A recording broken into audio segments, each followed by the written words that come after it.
কথাতেই আছে নেই কাজ তো খই ভাজ, আর আমার বাড়ি এলে ওরকমই অবস্থা হয়, কোনো কাজই থাকে না। তো কাকিমা বললো যা চিকেনটা রান্না করবি যা।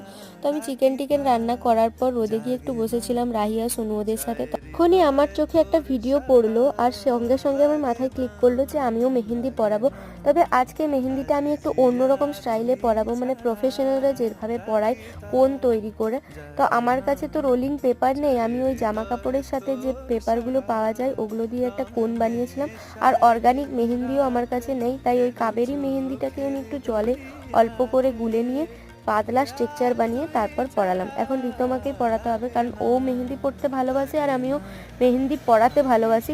ভেবেছিলাম একটা গ্রুম আর ব্রাইডের মেহেন্দি পরাবো, তবে তো সময়ের অভাবে শুধু আমি ব্রাইডটাই কমপ্লিট করতে পেরেছি, গ্রুমটা করতে পারিনি, কারণ অনেকদিন পর পরাচ্ছি, হাতটাও খুবই কাঁপছিল।